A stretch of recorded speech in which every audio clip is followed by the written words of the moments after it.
Underwriting for the Money Doctor Show is provided by Ryan and Casey Liquors, Main Street, Greenfield. Exploring the world one glass at a time. Weld Communications, Marketing and Publicity. Helping businesses spread the word in the Pioneer Valley and beyond.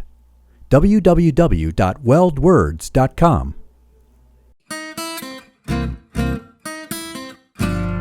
There's a better life if I could be debt-free, but oh, my money is a mystery. I was feeling overwhelmed and it was wearing thin when I knocked on the door and heard the doctor's in. Oh, the doctor's in, the doctor's in. She got the right prescription to help you win. Oh, the doctor's in, the money doctor's in.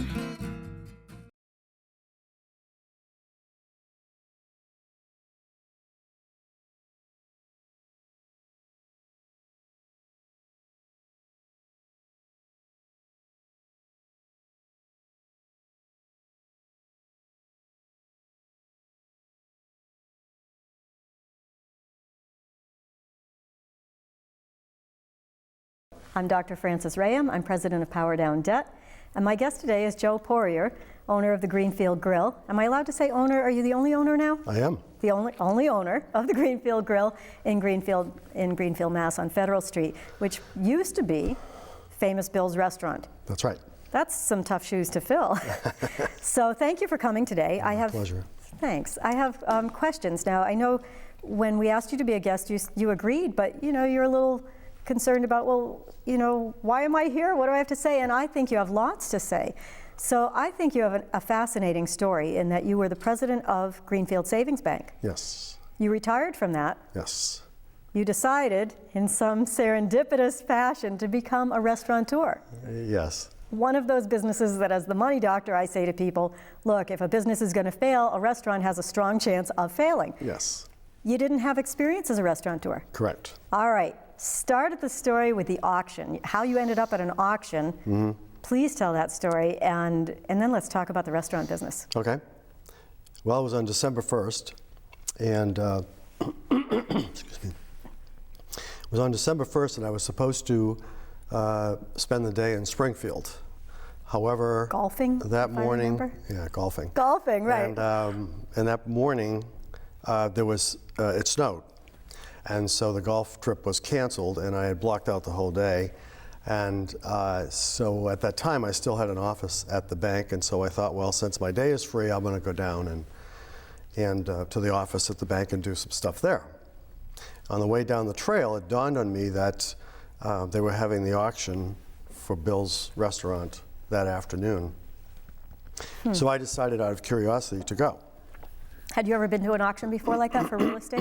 Oh, sure. Well, I used to run them at the bank. Oh, well, yeah, foreclosure auctions, right? Yeah, many right. of them. Sure. Yeah.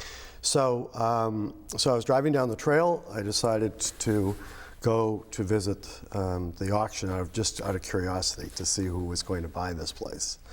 And when I got there, I ran into one of my friends who owns another restaurant in town, or owned, and we ended up sitting next to each other. And during the course of the bidding, he asked me if I would like to buy the building, with him. And so we sort of agreed on the spot that we were going to at least put a bid in. This is the world's most impulsive buy, on the spot. Absolutely impulsive, right? Okay. And so. What was going on with the bidding? Was it active? Was it sort of hanging it was around? actually, when we got interested, it was actually pretty inactive. There were a lot of people there. Right. And I was very, very surprised that no one was really seemed to be taking an interest. And so anyway, we sort of struck up a partnership there. Based on the spot. On the spot by a handshake. And then when the bidding recommenced, I bid on it on behalf of our partnership. Mm-hmm. And we ended up buying the building. Then there was another auction for all the furniture, the fixtures and equipment, and then there was a final auction for the liquor license. All on the same day? Yeah, they were sequential. Right. 3 separate events, right. sequential. Once we've reeled you in for the building, Now you need The others- the equipment, the others and by the become- way, how about a liquor license, right? Yes. That's the auction So- world, for sure. Yes, so we ended up being the successful bidders in all three. Of all three, sure. Yes. At that time, there was no plan to run a restaurant for us. It was simply going to be a property that we perhaps could rent to somebody else who wanted to run a restaurant. And then, Having had months to discuss this on the day of the auction, of course, right? Right. I love that you As a did matter of this on fact, the when- spur of the moment. as a matter of fact, when I bought the restaurant, Cy Becker was there. Yep, And so he came running up to me and stuck the microphone in my face and said, of course. "What is your strategy?" And I said, "We don't have a strategy." I said, "We just made this decision 15 minutes ago. We have no strategy."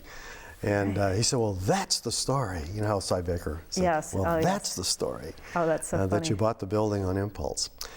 I mean, buying it on impulse sounds capricious, but you know, it was a serious investment for me. Right.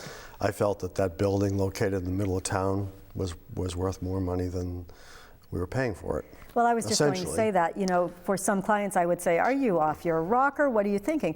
But there is something that having some deep pockets and having some networking with other people with deep pockets affords you, and that is the opportunity to take advantage of something like that at rock bottom prices, when to someone else it might be an unthinkable amount of money.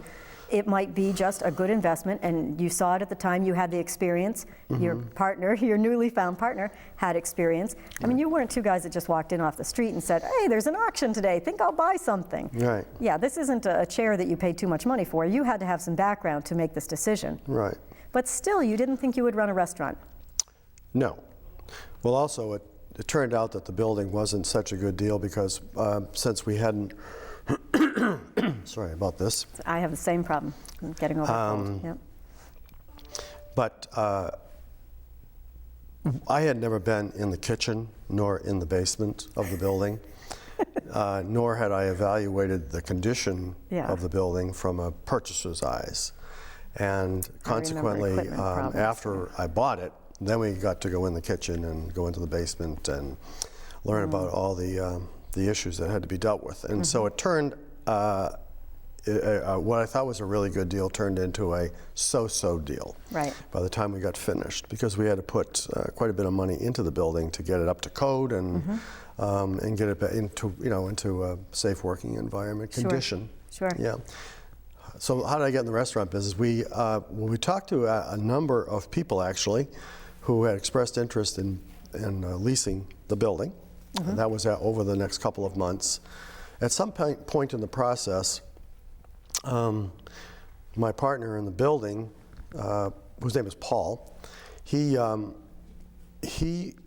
and I spoke about possibly we would open the restaurant together, and so I thought, okay, well that would probably work since he had a lot of restaurant experience. Sure. I had none. Right. I had never worked in a restaurant in my entire life. Not even as a waiter. No, as a waiter, a bartender, Wow. a dishwasher, a cook, nothing. You must have been thinking, be careful what you wish for. I've bought this place, here it is, things aren't working out the way I want, and now I'm going to be a restaurateur. Okay. Yeah, so that's how Big courage. that's how we sort of started the restaurant off. And Paul had been speaking to one of his friends who was going to was interested in being one of the managers of the place, and my family were interested in being managers of the place as well, participating in it. So that's how the restaurant concept started.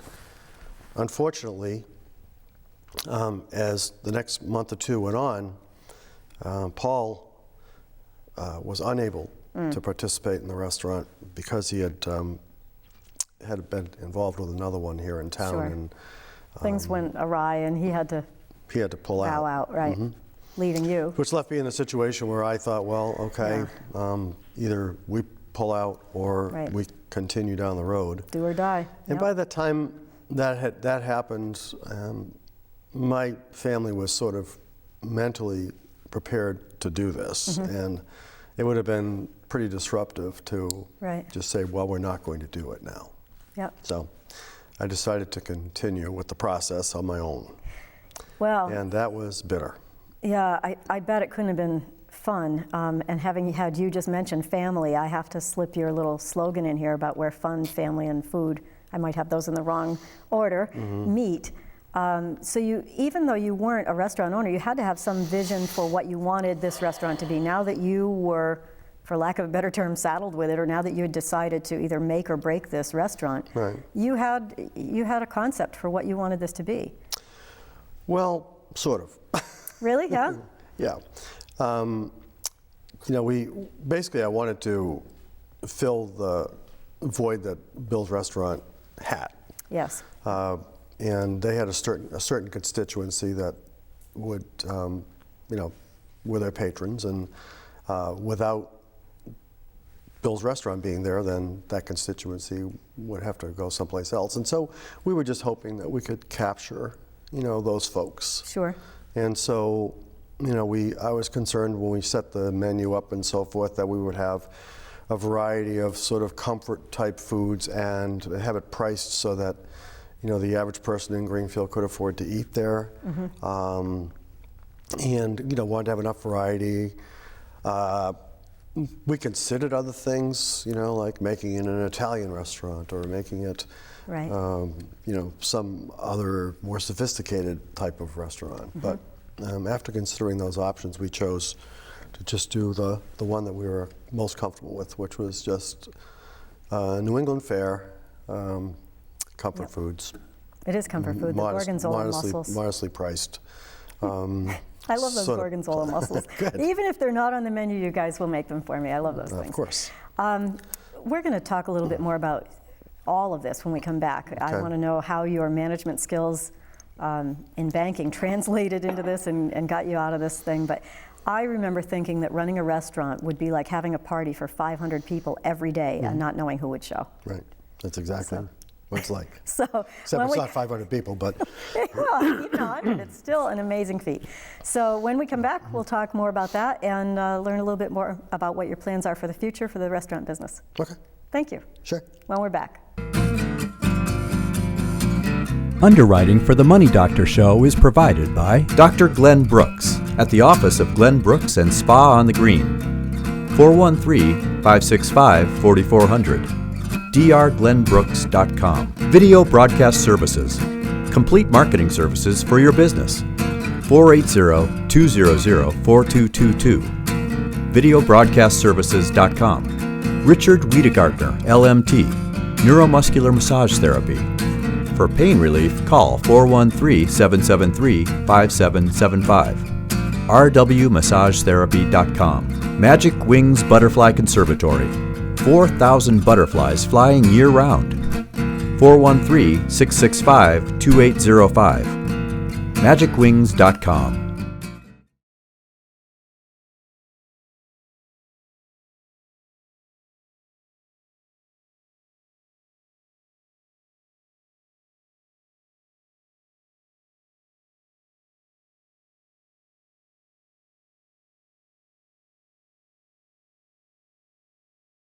Hello and welcome back to The Money Doctor. I'm Dr. Frances Rayam, president of Power Down Debt, and my guest today is Joe Poirier from the Greenfield Grille. Welcome back. You're still here. I'm still here. Stick-to-itiveness. That's what gets you through the restaurant business, right? That's a big part of it. Okay, so when we went on break, I was saying running a restaurant is like having a party for hundreds of people and not knowing who's going to show. Right. That's an unthinkable nightmare for most people. We're talking about long hours, staff problems, liability. What makes a person want to do this? I really didn't really want to do it. It has not been a burning desire of mine to own a restaurant. And I sort of explained to you how we sort of got into it. Yes. So I sort of got into it by default more than by a desire or a strategy. Right, You know, so but that's how I got you've into stayed it. with it. Oh yeah, you know, when we first opened, which was on July 1st. 2009, This maybe? well, we're 3 years ago now, so yeah, 2009.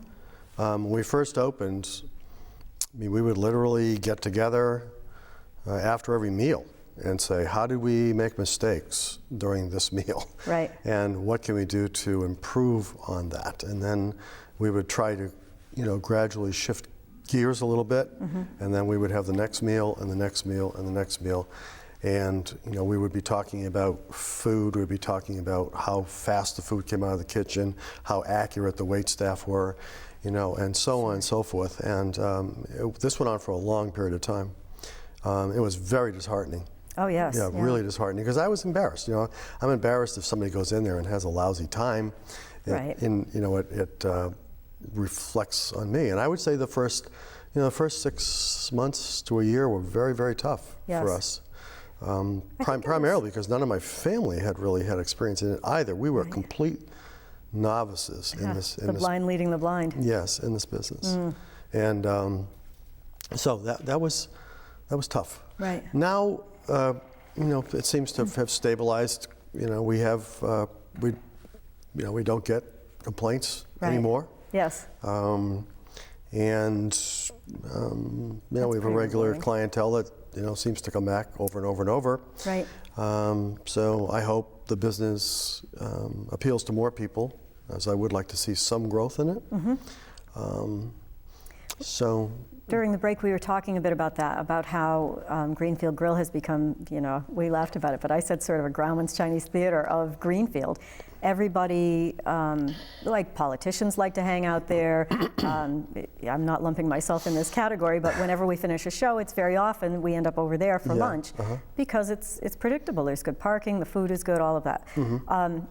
So how do you market this? I mean, I see you all the time. You're on Facebook, you've got that iPad, you're practically glued to your iPad, and you travel a lot. Yes. So how active are you in marketing this business, and what could you impart for advice to somebody else who's looking to market a business like that, who maybe didn't have experience in the business they're running, but has other lifetime experience? Okay, well, what my goal is right now is to have the business be something that my family, that be my son, daughter, stepson, and a few others that can be theirs. Sort of a legacy. Yes. Right. So that they could have that business. That's my goal.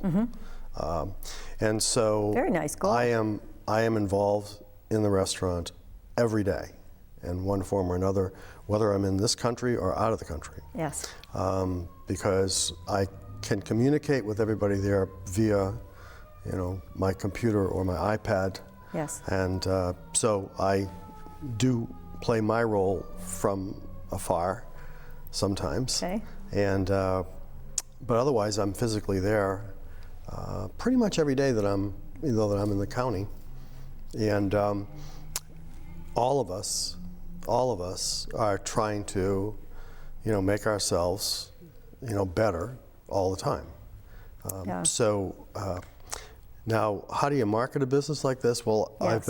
I've been trying to, over the past, I would say 6 months to a year, trying to define, what kind of a restaurant is this? It's how do you find your niche? It's not a Chinese restaurant. Right. It's not a Mexican restaurant. It's not an Italian restaurant. And what is it? And we're gradually narrowing it down.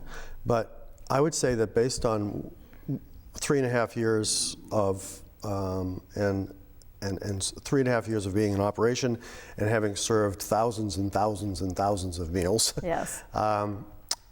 We have found that our customers primarily, like seafood and meat products.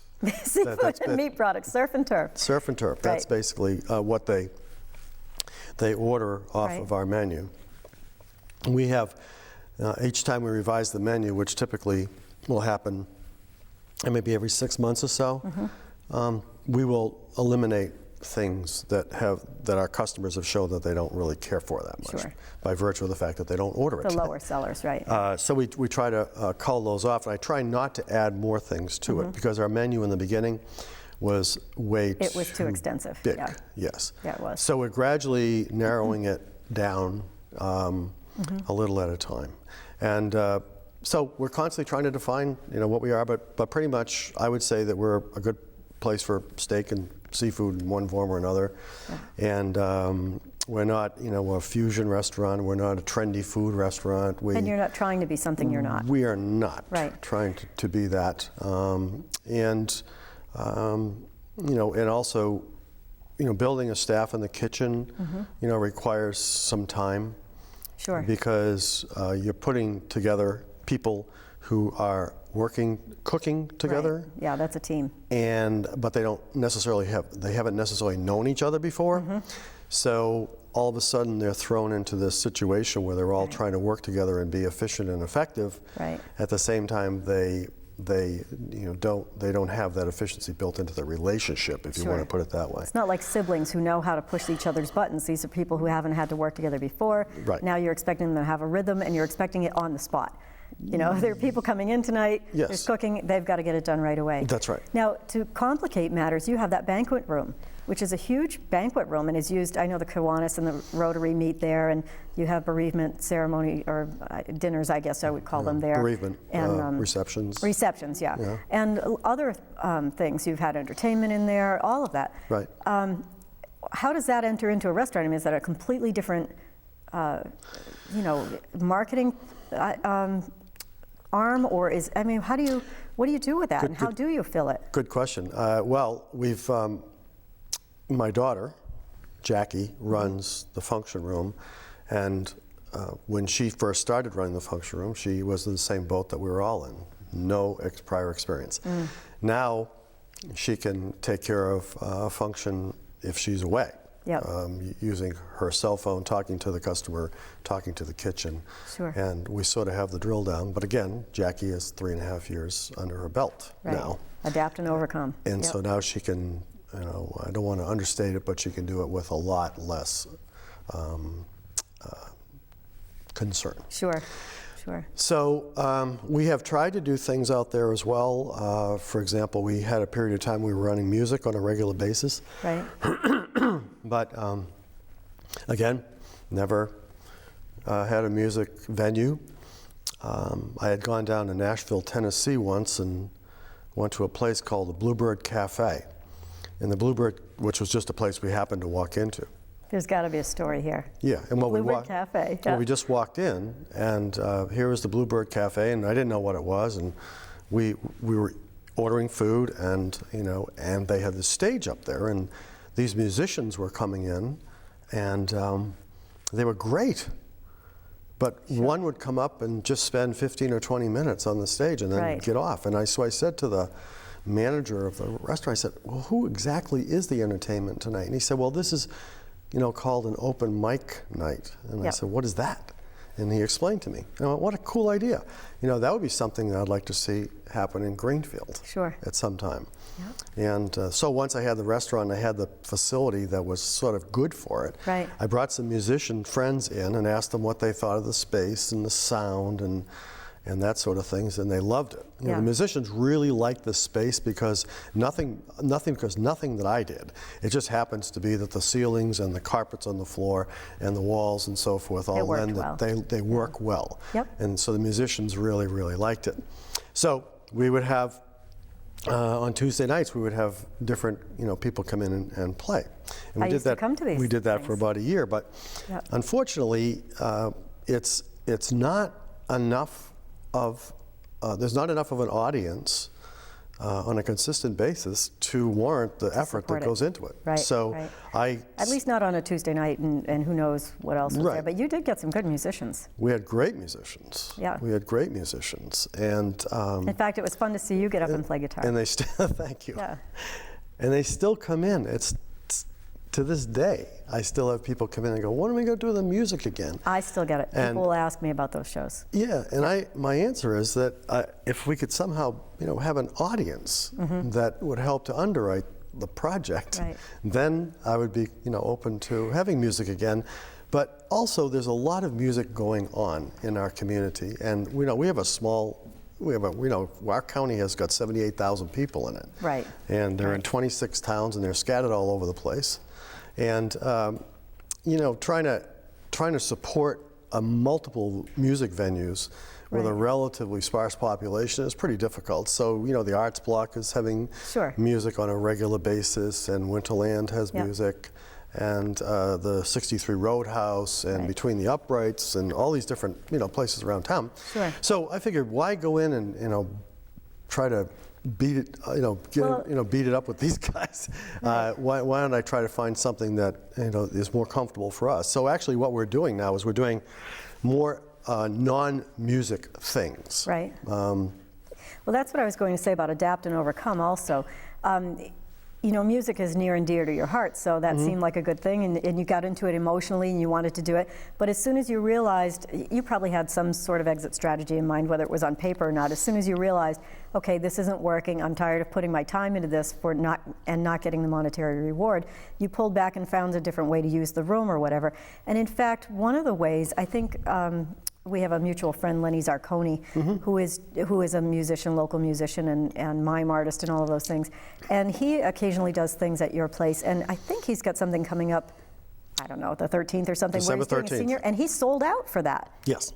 So that worked for him, but what you did is somehow find a way to have him have the banquet hall. He's responsible for it. Right. He sold it. Right. I've gone to a number of people and or organizations and basically said, right. you space. can use this. You can use this space to promote, your whatever you're hoping for. Sure. For example, in addition to Lenny, we also have a good relationship with Old Deerfield Productions, which is amongst others Mike Haley and Linda McInerney. Yes. And we participated in the Double Edge Theater program that took place in town about 2 or 3 weeks ago. Yep. And so there were 8 venues throughout town, and so they used our facility as one of the venues. That went great. We during the Bricks and Mortar Festival, we have there's a large group of poets and poetry fans in our community, so they have a program that they run during that weekend called the Spoken Word, and so they use it. Old Deerfield Productions actually is having a thing on an event on the 16th of December.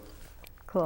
Which is going to be an adaptation of The Legend of Sleepy Hollow, and it's going to be a live radio broadcast. Oh, that's so cool. And so similar to, I guess the closest thing I can think of would be Prairie Home Companion. Right. Where they run these little skits, and then they have the sound effects of like horses. The State Theater do a little thing doors, like that too. People rapping on doors and that kind of stuff. So it's going to be replete with sound effects, and we're having a breakfast brunch buffet at noontime. Following that, people will get to see the show. It'll be in the middle of the afternoon on Sunday, and it'll go from the time you start eating till the time you leave, probably about 2.5 hours. Sure. So that's another thing we're doing. So I'm using the room in that way. Well, I think that's really cool, and the fact that you just keep morphing and changing. I can't let you go without saying this. Okay. On your Facebook page, there is a quote that says, "Whatever you do, don't start a restaurant." Do you That's have true. any tiny little part There's of... a lot of things on my Facebook page that are silly. I mean, is there any parting advice that you have? We've got about 30 seconds left. Just, whatever you do, don't start a restaurant. Is that the parting advice, or do you have something? Yeah, I mean, I would say it wouldn't be my choice to do it again. Yep. It's for people who know what they're doing, I think they could be a lot more effective, definitely could be a lot more effective than I. And I personally would not find it to be my choice. Well, I really appreciate your candor, but I think you're a little modest. I think you've done pretty well turning this place around, really well. Hopefully. And I thank you so much for coming in. Time will tell, that's right. Thank you so much for coming in. Welcome. My Thanks for having me. You're welcome. You're welcome. Until our next chat, keep it in the positive. There's a better life if I could be debt free, but all my money is a mystery. I was feeling overwhelmed and it was wearing thin when I knocked on the door and heard the doctor's in. Oh, the doctor's in, the doctor's in. She got the right prescription to help you win. Oh, the doctor's in, the money doctor's in.